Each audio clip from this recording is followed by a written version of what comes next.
Santa Catarina de Sena estava rezando como de costume, quando de repente ela entrou em êxtase. Durante aquele êxtase que durou mais tempo que o normal, Deus Pai contou para ela toda a verdade sobre a existência humana. Foi então que surgiu esse livro que ficou conhecido no mundo inteiro como o diálogo que Santa Catarina teve com Deus Pai. E aqui Deus responde para ela todas as perguntas que eu tenho certeza que um dia você já fez. E eu separei as 10 perguntas mais importantes que o Senhor respondeu e que eu acho que todo mundo deveria saber. E a primeira pergunta que eu escolhi foi sobre a Eucaristia. Eu quero abrir esse vídeo falando sobre esse assunto. Notem que aqui não é Jesus quem vai falar, é Deus Pai quem vai explicar esse sacramento. O corpo do meu filho é um sol indivisível. Onde está o corpo? Aí se encontra o sangue. Onde estão o corpo e o sangue? Aí se acha a alma de Cristo. A natureza humana de Cristo jamais abandonou a natureza divina. Desse modo, é toda a essência divina que recebeis nesse dulcíssimo sacramento, sob as espécies de pão. Como o sol não pode ser desintegrado, da mesma forma não se divide o todo homem e todo Deus na brancura da hóstia. Entreguei-o aos ministros para que vô-lo distribuam como alimento. Vosso proveito dependerá do desejo com que vos apresentais. Quem se aproxima em pecado mortal, nenhuma graça recebe, embora colha em si o todo homem e todo Deus. Sabes a que assemelha a pessoa que comunga indignamente? Há uma vela molhada na água que apenas faz barulho ao ser encostada ao fogo. Se por acaso acende, logo se apaga, fazendo fumaça. É o que acontece com tal pessoa. No dia do batismo, recebei uma vela, se depois pecais, derramais água em vosso íntimo, umedecendo o pavio de vossa graça batismal. Então, sem procurar secá-lo por meio da penitência, ides à mesa da comunhão receber a luz do sacramento eucarístico, não segundo o Espírito. Quando um homem não possui as devidas disposições, a luz nele não permanece. Ela se afasta e a pessoa se confunde, se apaga e cai na escuridão, em duplo pecado. Da comunhão conservará apenas o remorso. Não haveis de olhar para a Eucaristia só com os sentidos corporais, mas com os sentidos do coração. É pelo amor que o homem há de pensar, acolher e saborear a Eucaristia. Como é grande a pessoa que recebeu o pão da vida, o alimento dos anjos com as devidas disposições. Ela permanece em mim e eu nela. Ao desaparecerem os acidentes do pão, deixo nela o sinal da minha graça. Permanece no homem a virtude deste sacramento, ou seja, o poder da minha caridade, a clemência do Espírito Santo e a sabedoria do meu Filho. A alma se fortalece contra a tendência da sensualidade, contra os demônios e o mundo. Por outras palavras, uma vez consumidos os acidentes do pão, meu filho, que é o verdadeiro sol, volta à esfera da qual nem se tinha separado, porque constitui uma só coisa comigo. No entanto, na alma permanece a minha graça. Foi com amor que minha providência vos deu meu filho como alimento, no intuito de vos alimentar durante esta vida de peregrinos. Eu sou a mesa, o Verbo encarnado é o alimento. Em seu corpo e sangue, no sacramento eucarístico, recebe-se o perfeito Deus e o perfeito homem. Eu o dei para que vós, peregrinos e viandantes, não pareis de caminhar por fome, nem vos esqueçais do valor do sangue derramado em vosso favor com imenso amor. Dei-o assim para que sejais fortes e vossa caminhada seja feliz. O Espírito Santo é o servidor. Este amável servidor traz e leva. Traz até mim os amorosos anseios das almas e leva até elas o fruto do meu amor e de seus esforços. Como vês, sou a mesa, meu Filho é o alimento e o Espírito Santo que de nós procede é o servidor. Agora que Deus Pai explicou como a Eucaristia fortalece a nossa alma, nessa segunda resposta ele vai explicar por que ele permite a tentação. Nesta vida, coloquei o demônio qual tentador, provando os homens, não para que sejam vencidos, mas para que conquistem a vitória e o prêmio pela comprovação das virtudes. Ninguém deve temer as possíveis tentações. Fortaleci os homens para a vontade no sangue de Cristo. Demônio ou criatura alguma consegue dobrar a vontade. Ela vos pertence. Vós, pelo livre-arbítrio, é quem escolheis o querer ou não querer alguma coisa. A vontade, todavia, pode ser entregue nas mãos do diabo para vos ferir. Se a pessoa não lhe entrega essa arma, se não consente ante as lisonjas do maligno, jamais pecará por tentação. É por amor, não por maldade que permito as tentações. Desejo a vossa vitória, não a derrota. Quero que me conheçais e vos conheçais, atingindo uma virtude provada, pois o bem é comprovado em seu contrário. Tendo destruído a vontade própria, revestem-se da minha vontade, a qual deseja a vossa santificação. Todos os que nascem e vivem nesse mundo passam por fadigas corporais e espirituais. O que faz o homem sofrer é a vontade. Então permito que tal vontade seja contrariada. Quando chamei Paulo, conservei um aguilhão em sua carne para que progredisse na graça e no merecimento. A ele bastava a minha graça. É o amor desinteressado que eu espero da alma. Após fixar o pensamento em mim, a alma olha para si mesma e reconhece os próprios defeitos. Na fé, sabe que toda virtude será premiada. A tentação experimenta a vontade. Pacientemente, sem prejuízo interior, a alma supera as contrariedades. Obtém méritos com a paciência. Tais esforços terão um prêmio merecido. Toda obra boa será remunerada, como todo mal terá seu prêmio. Quando praticada no estado de graça, a boa obra merece o céu. Quando feita em pecado, embora sem merecimento, terá sua paga de várias maneiras. Umas vezes, concedo vida mais longa ou inspiro orações para que se converta. Outras vezes, concedo bens materiais. Recompenso o pouco de bem que fazem, dou-lhes bens temporais. Não havendo mesmo conversão. Olá, pais! Vocês estão cansados de ver seus filhos grudados em telas? Deixe-me oferecer uma solução. Ajudamos as crianças a transformarem o seu amor por telas em uma ferramenta importante para o futuro. E como fazemos isso?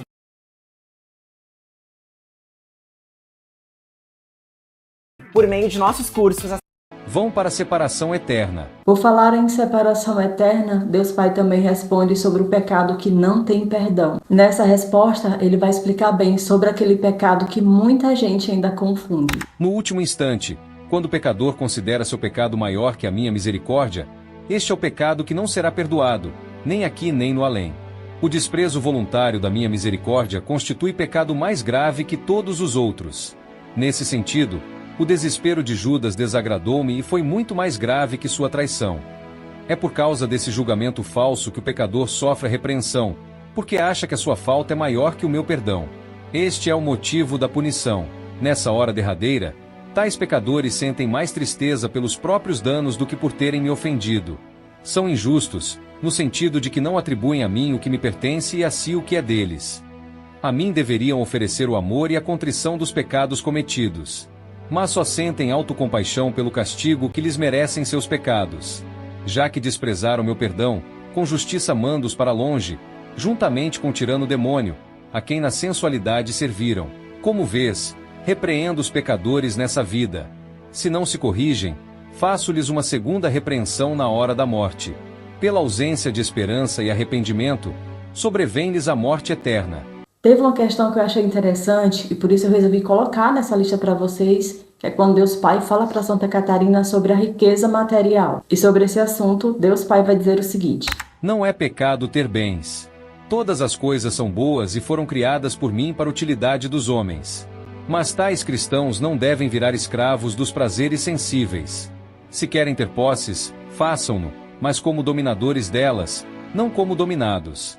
O afeto do coração deve estar em mim, não nas coisas externas. Elas não pertencem aos homens, são dadas em empréstimos.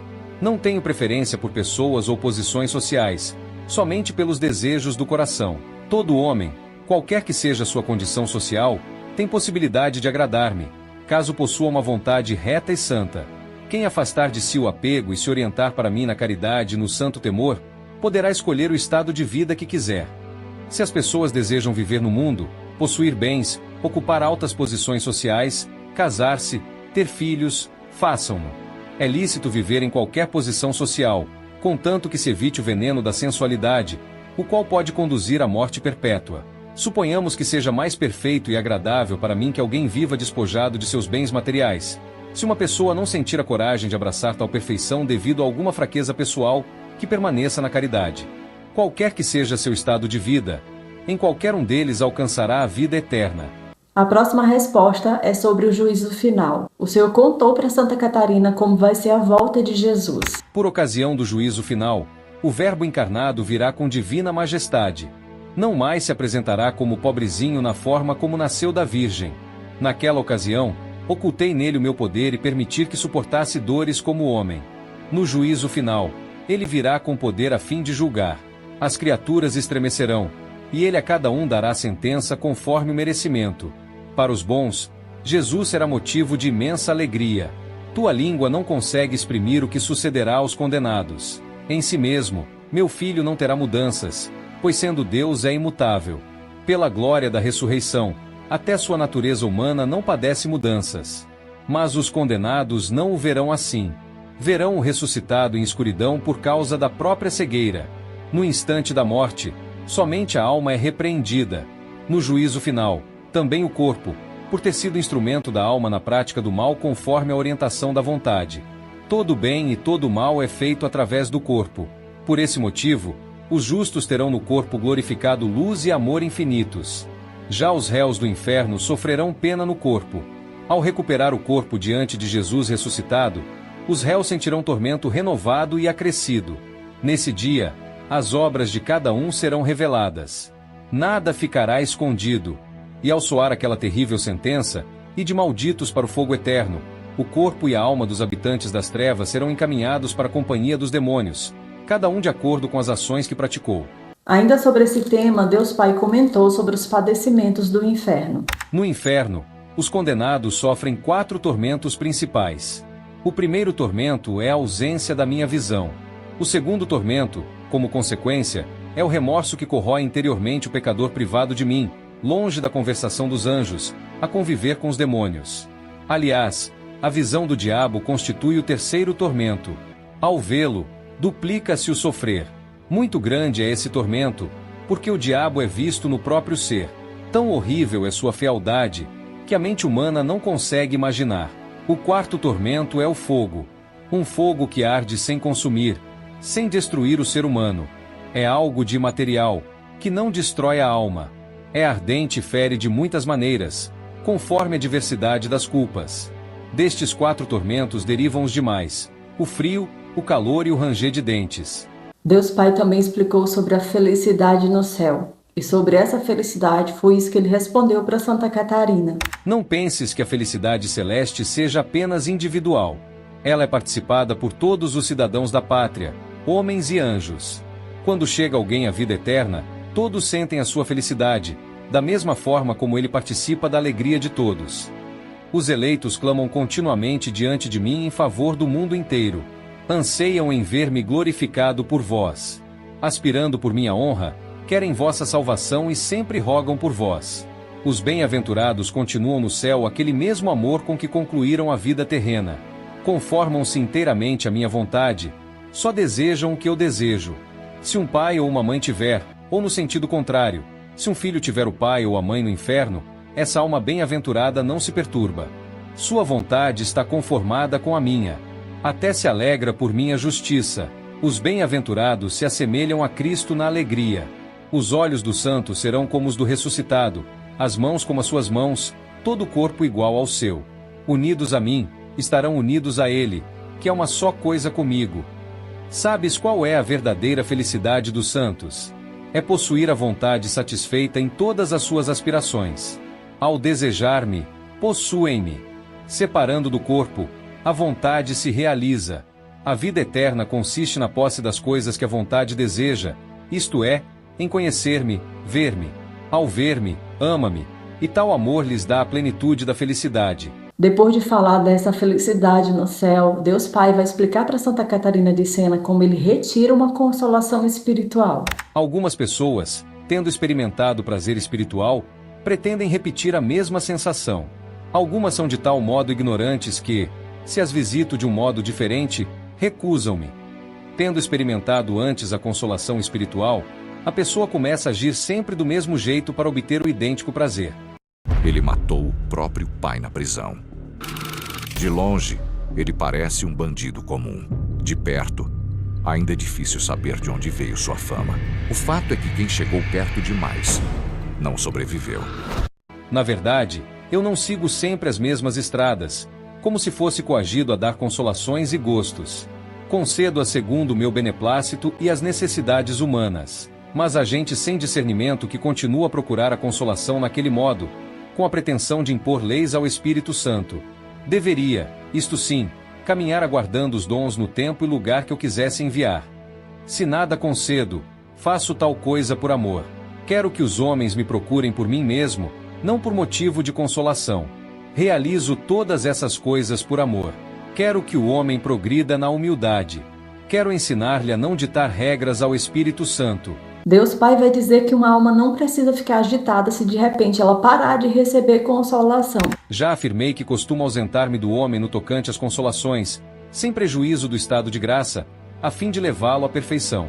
Em tais circunstâncias, muitos mergulham na tristeza e sentem-se no inferno porque não experimentam os prazeres da mente, substituídos pelos tormentos das tentações.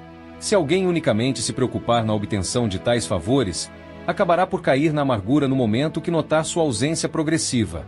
Cada vez que eu não os der, julgará que perdeu a graça. Se alguém lhe perguntar, por que estás tristonho? Responderá, porque perdi a tranquilidade. Deixei de rezar as orações a que estava habituado e julgo que ofendi a Deus. A realidade não é essa.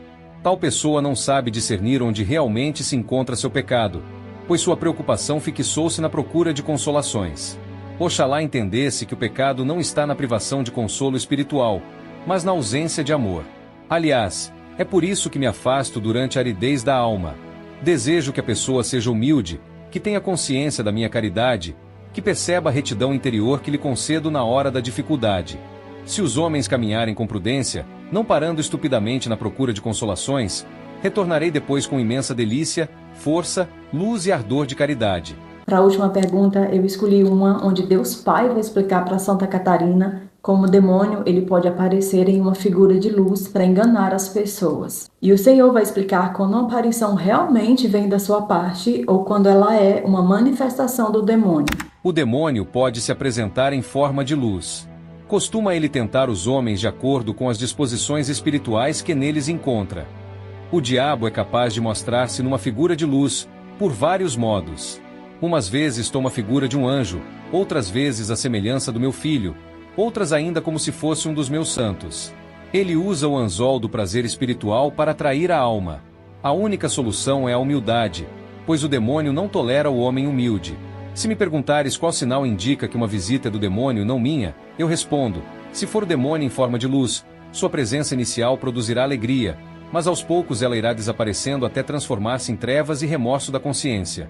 Ao contrário, se for uma visita minha, no começo a pessoa sentirá um temor santo que depois lhe dará alegria, segurança e uma feliz prudência. Refletindo, ela não duvida. Não considero a indignidade humana, mas minha bondade. São esses os sinais que ocorre tomar em consideração para distinguir quem visita a alma, se sou eu ou é o demônio. Na minha visita, começa pelo temor passando depois para a alegria e ao desejo de fazer o bem. Sendo o demônio, o primeiro impulso será de alegria, mas virão depois perturbação interna e trevas. Quem deseja progredir no amor seja humilde, prudente e não se engane. Perde a rota quem prefere navegar seguindo o amor imperfeito das consolações e não a minha caridade.